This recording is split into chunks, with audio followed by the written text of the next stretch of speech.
noisy earlier. I hope they've settled down now. Also, I do have another channel where I upload ASMR videos in Greek. I'm gonna post the link down below in case you would like to visit. I know that a lot of you listen to this channel and you watch my videos, but you haven't subscribed yet. I would love it if you subscribed. It would really help out the channel. So please subscribe so that we can grow this little channel here on YouTube together. Now let's begin with the story where we left off the last time. Don't mind my Fruitsations bookmark. I couldn't find anything else. I'm gonna have to leave the book like this or else you won't be able to see everything. So we are at the Frozen story. Let's begin. Okay. Let me see if I can. That should be okay. When Princess Elsa and Princess Anna of Arendelle were little girls, they were the best of friends. Anna was one of the only people who knew Elsa's secret. Elsa had the power to make snow and ice with just her hands. One night, Elsa filled an empty ballroom with snow. The sisters played together, building a snowman, sledding, and ice skating. But as they played, Elsa lost control. She accidentally hit Anna with a blast of icy magic. Anna was badly hurt, so her parents went to the ancient mountain trolls for help. There was a wise old troll. A wise old troll told them that Anna could be saved. She was lucky to have been hit in the head and not the heart. Even though Anna got better, her parents worried that people would fear Elsa's powers. To keep her gift a secret, they surrounded the castle with walls and never let anyone inside. But whenever Elsa had strong feelings, the magic still spilled out. Elsa didn't want to hurt her sister again, so she never played with Anna. That made Anna very lonely, and she felt even more alone after their parents were lost in a storm. This is one of my favorite parts of the movie, where Anna's knocking on the door, asking Elsa if she wants to build a snowman. Do you want to build a snowman? Come on, let's go and play.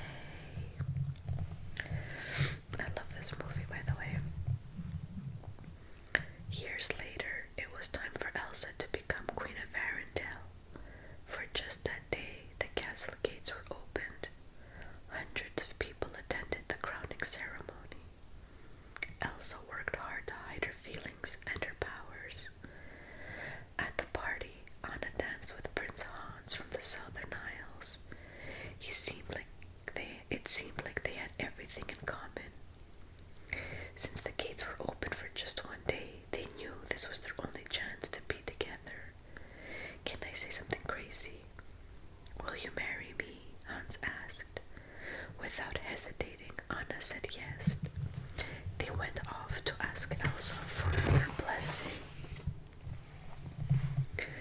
But Elsa's reply to their marriage was unexpected. You can't marry a man you just met. My answer is no, Elsa said. Anna couldn't believe it.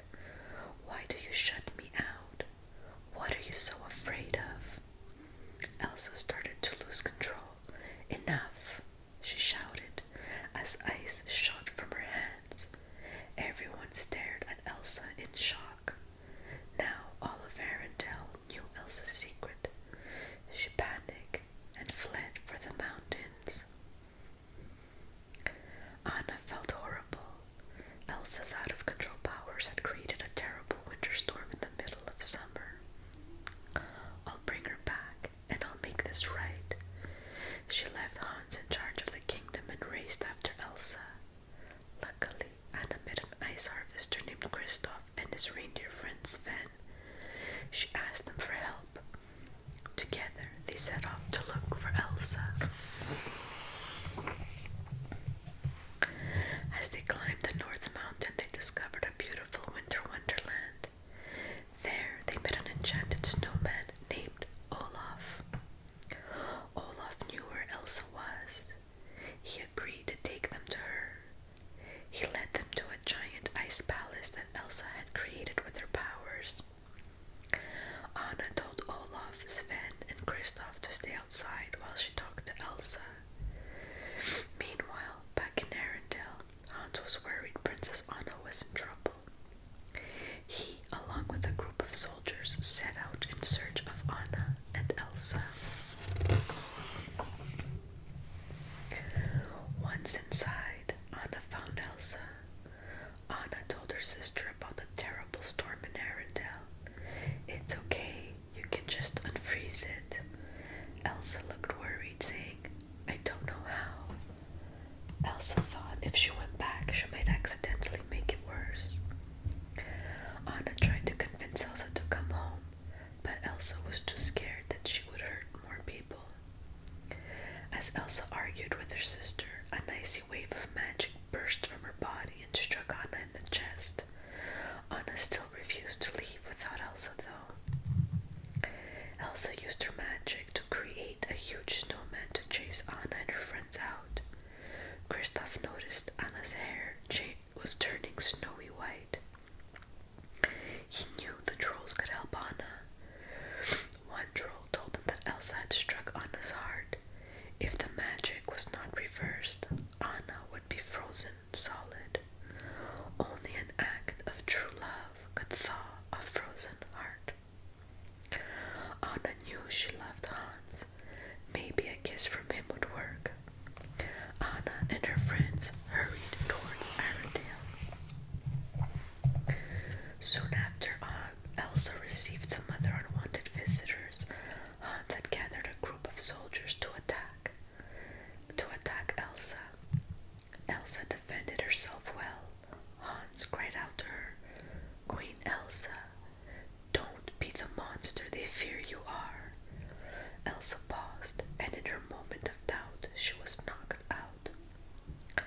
The attackers brought her back to Arendelle and threw her in the dungeon. When Anna arrived at the kingdom, she said goodbye to Kristoff, Sven, and Olaf. She raced to see Hans. As soon as they were alone, Anna asked Hans to save her with a kiss, but Hans refused. Anna realized that he had only pretended to love her.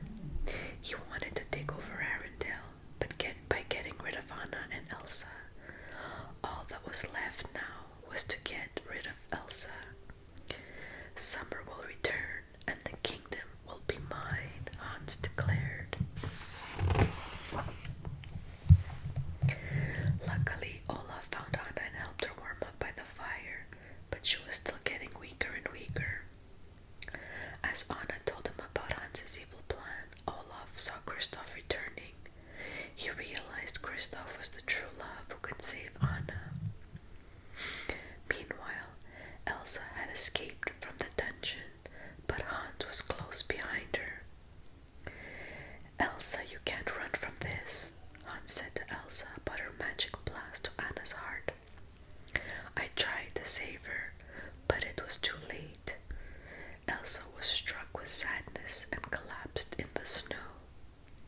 Everything she had done to protect her sister had failed. And it was all her fault. Nearby, Anna was hurrying toward Kristoff when she heard the clang of Hans' sword. She turned and saw her sister Elsa was in danger. Instead of saving herself and running to Kristoff, Anna leaped in front of her sister. No, Anna shouted, blocking Hans' sword. Hans' sword shattered against Anna's frozen body. She had turned to solid ice. Elsa clutched her sister. Oh, Anna, no, please no. Suddenly, Anna began to thaw, her arms warm again,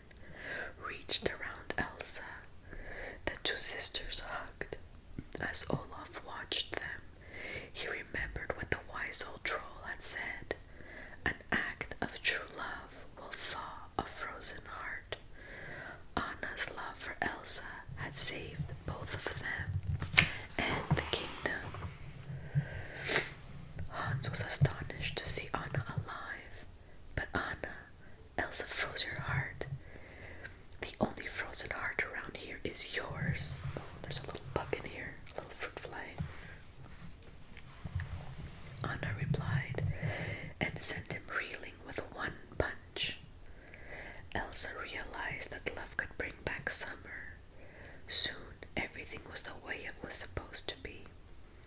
Summer returned to Arendelle, and Elsa even made Olaf a little snow cloud to keep him from melting. Most importantly, Anna and Elsa were best friends again. I love this movie. Let me see how long the next story is. Maybe we should read this one too.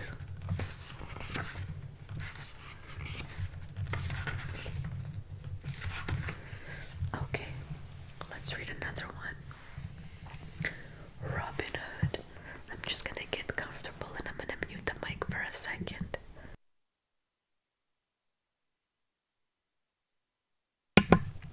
Okay. Long ago, King Richard left England on a crusade, and his brother Prince John took over the crown in his absence. But Prince John was greedy.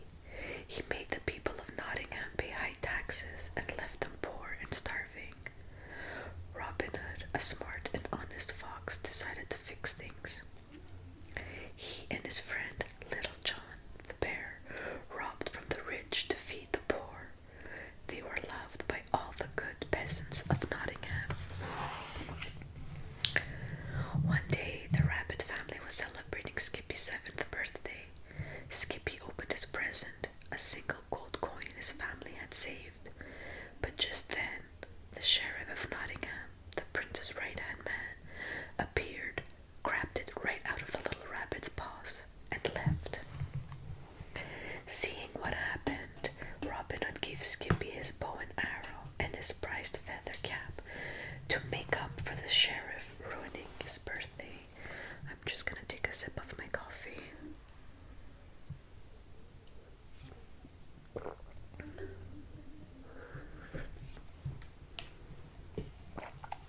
Okay.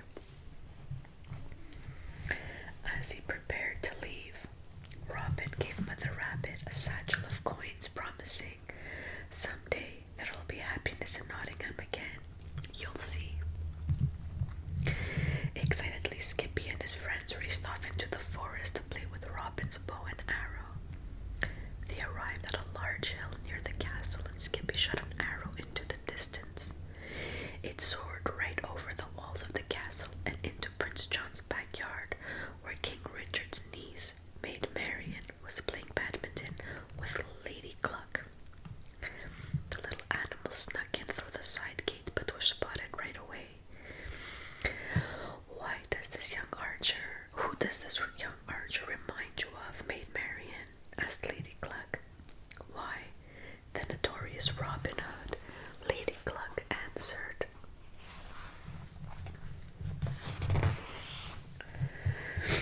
Maid Marian invited the children into the garden and told them about how Robin Hood had been her sweetheart many years before. She showed them the tree where she and Robin had carved their initials together. Later, Maid Marian spoke to Lady Cluck about Robin Hood. "Oh, Clucky, surely you must know how much I still love him," she cried. They had been apart for so long. Had he forgotten all about her? But of course, Robin Hood had not.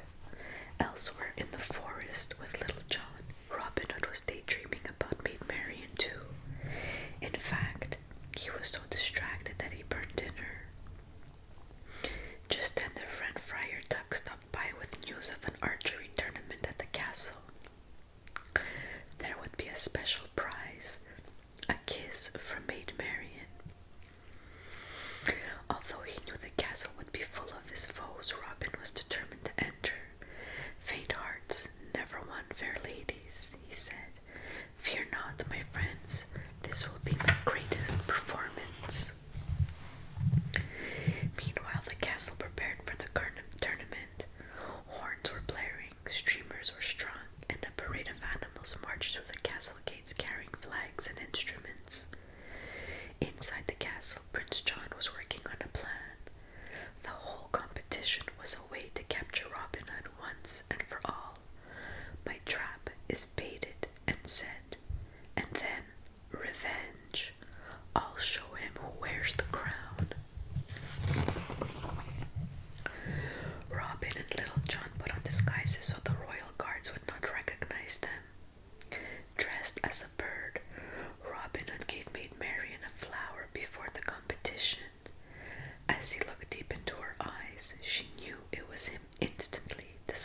despite his disguise.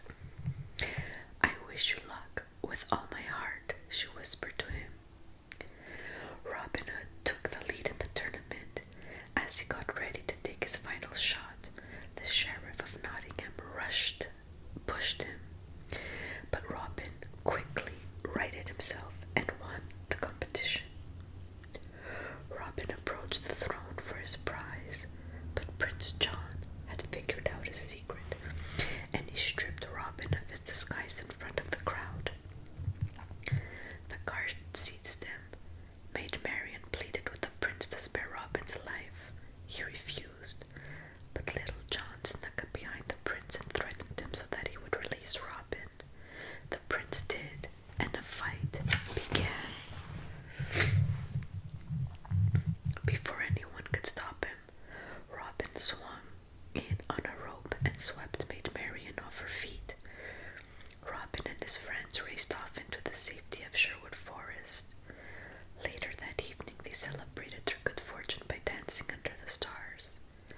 Angry about losing to Robin Hood once again, Prince John made his subjects pay dearly for his humiliation. The taxes became so high that the people of Nottingham could not pay them, and anyone who couldn't pay taxes ended up in jail. Soon, all of Robin Hood's friends had been arrested.